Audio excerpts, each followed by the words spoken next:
கிறிஸ்டமஸ் கதை கேட்டாலே எல்லாருக்கும் தெரியும் இல்லையா?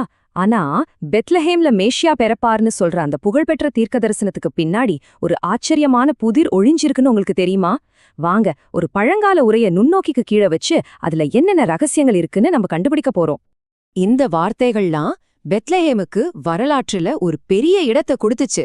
ஆனா விஷயம் என்னன்னா, இந்த வரிகள் ஒரு பழைய தீர்க்க தரிசனத்திலிருந்து எடுக்கப்பட்டது.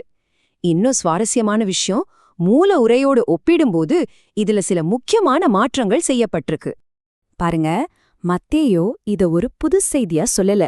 பல 100 வருஷத்துக்கு முன்னாடி மீகாங்கிற ஒரு தீர்க்கதரிசி எழுதின ஒரு பழைய தீர்க்க தரிசனத்தோட நிறைவேற்றம்தான் இதுன்னு சொல்றாரு. ஆனா கேள்வி என்னன்னா, அவர் அத அப்படியேவா மேற்கோள் காட்டினாரு?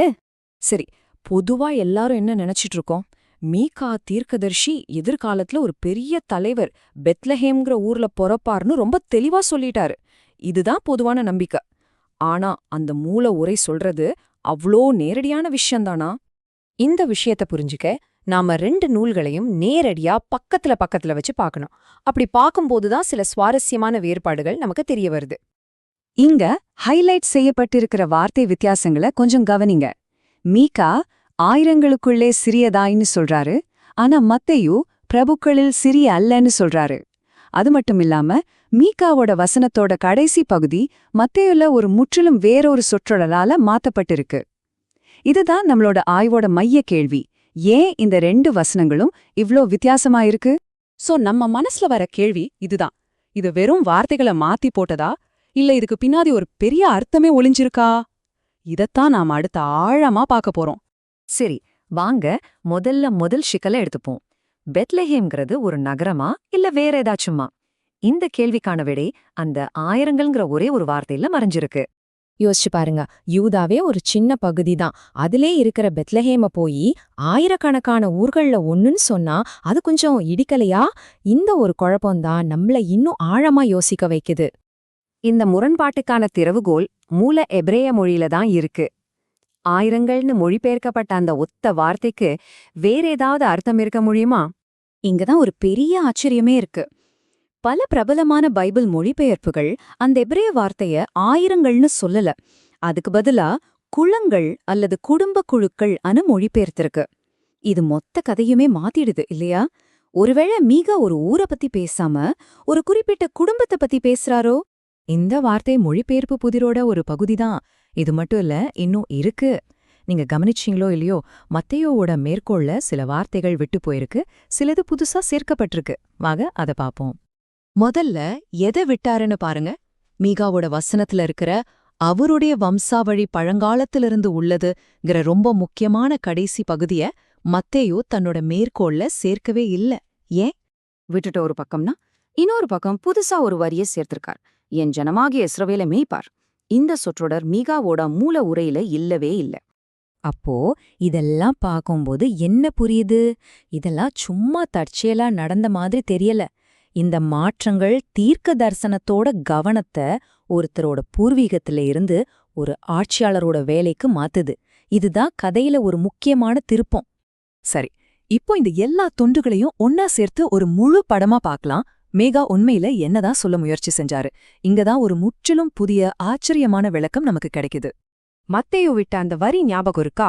அவருடைய வம்சாவளி பழங்காலத்திலிருந்தே உள்ளதுன்னு. இந்த மாற்று விளக்கத்தின்படி இது ஒரு தெய்வீக பிறப்பு பத்தினது இல்ல, மாறா பெத்லஹேமைச் சேர்ந்த தாவீது ராஜாவோட ரொம்ப பழமையான குடும்ப வம்சாவளிய பத்தினது.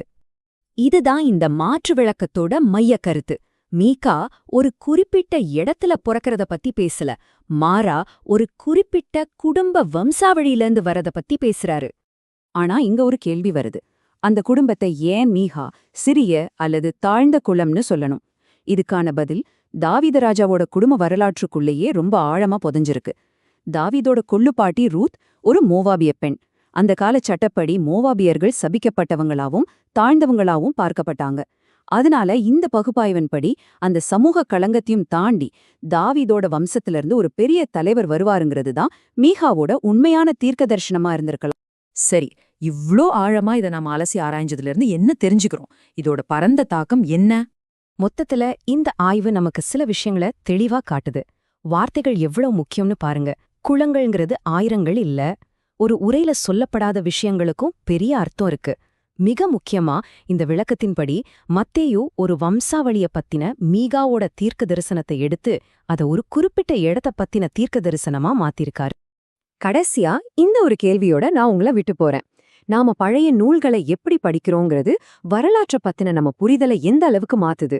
ஒரு சின்ன வார்த்தை மாற்றம் இல்ல ஒரு மேற்கோள் பல நூற்றாண்டுகளா ஒரு நம்பிக்கையை எப்படி உருவாக்க முடியும்? யோசிச்சு மத்தேயு பாருங்க. சுவிசேஷத்தில் மறைக்கப்பட்ட உண்மைகள் ஒரு இஸ்லாமியரின் அழைப்பு. என் அன்பான கிறிஸ்தவ சகோதர சகோதரிகளே, உங்ககிட்ட ஒரு முக்கியமான விஷயத்த பத்தி பேசணும். நீங்க எல்லாரும் இயேசுவ ரொம்ப நேசிக்கிறீங்க, பைபிள வேதவாக்கா நம்புறீங்க. ஆனா அந்த புதிய ஏற்பாட்ல இருக்கிற மத்தேயு சுவிசேஷத்துல பழைய ஏற்பாட்டு தீர்க்க தரிசனங்களை எப்படி மாத்தி திரிச்சு எழுதியிருக்காங்கன்னு என்னைக்காவது கவனிச்சு பாத்தீங்களா? உண்மைய திறந்த மனசோட கொஞ்சம் கேளுங்க. இப்போ மத்தேயு 2:6 எடுத்துக்கோங்க. இயேசு பெத்லஹேம்ல தான் பிறப்பார்னு காட்டுறதுக்காக மத்தேயு பழைய ஏற்பாட்ல இருக்கிற மீகா 5:2 வசனத்தை மேற்கோள் காட்டுறாரு. ஆனா உண்மையிலேயே மீகா என்ன சொல்லியிருக்காரு? 1. ஊரா அல்லது வம்சமா? மீகா 5:2 மூல மொழியிலேயோ இல்ல சரியான மொழிபெயர்ப்புலயோ பாத்தீங்கன்னா யூதாவின் ஆயிரங்களுக்குள்ளே சிறியதா இருக்கிற பெத்லஹேமேன்னு தான் வருது. அந்த காலத்துல ஆயிரங்கள்ங்கிறது ஒரு ஊரை குறிக்காது, அது ஒரு வம்சத்தையோ அல்லது கோத்திரத்தை தான் குறிக்கும். RSV, NIV, ESV போன்ற பல ஆங்கில மொழிபெயர்ப்புகள்ல பாத்தீங்கன்னா கிளான்ஸ் வம்சம்னு தான் போட்டிருக்காங்க. ஆனா சில மொழிபெயர்ப்பாளர்கள் இயேசு அங்கேதான் பிறந்தார்னு நிரூபிக்கிறதுக்காக அந்த இடத்துல சிட்டி, நகரம் அல்லது டவுன்னு சொந்தமா வார்த்தைகளை சேர்த்து மக்களோட நம்பிக்கைய திசை திருப்பியிருக்காங்க. இது வேதத்துல கலப்படம் செய்யறது இல்லையா? 2. மத்தேயு செய்த மாற்றம், த ஆல்டரேஷன். இன்னொரு அதிர்ச்சியான விஷயம் என்னன்னா, மீகா தீர்க்கதரிசி நீ சிறியதா இருக்கிறாய்னு சொல்றாரு. ஆனா மத்தேயு அத அப்படியே உல்டாவா மாத்தி நீ சிறியதல்லன்னு 2:6ல எழுதியிருக்காரு. கடவுள் மூலமா வந்ததா சொல்லப்படுற ஒரு வசனத்தை சூழலுக்கு ஏத்த மாதிரி இப்படி மாத்தி எழுதலாமா? யோசிச்சு பாருங்க. 3. மறைக்கப்பட்ட அந்த கடைசி வரி. மீகா 5:2 வசனத்தோட கடைசி வரிய மத்தேயு வேணும்னே விட்டுட்டாரு. அந்த வரியில அவருடைய புறப்படுதல் பூர்வகால முதலே உள்ளதுன்னு இருக்கும். இதை ஏன் மத்தேயு மறைச்சாரு? ஏன்னா அந்த பூர்வகாலத்துல இருந்து வர்ற வம்சம்ங்கிறது இயேசுவோட தெய்வீக தன்மையையோ இல்ல அவர் கடவுள்ங்கிறதையோ குறிக்கல. அது தாவீது ராஜாவோட பரம்பரைய குறிக்குது. 1 சாமுவேல் 17:58ல பாத்தீங்கன்னா தாவீது ஈசா என்ற பெத்லஹேமியனுடைய மகன்.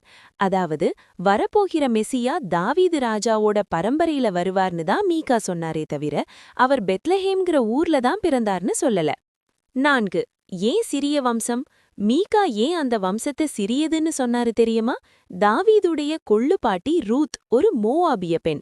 உபாகமம் 23:3-4 படி மோவாபியர்கள் சபைக்குள்ள பிரவேசிக்க கூடாதுங்கிற ஒரு சாபம் இருந்துச்சு.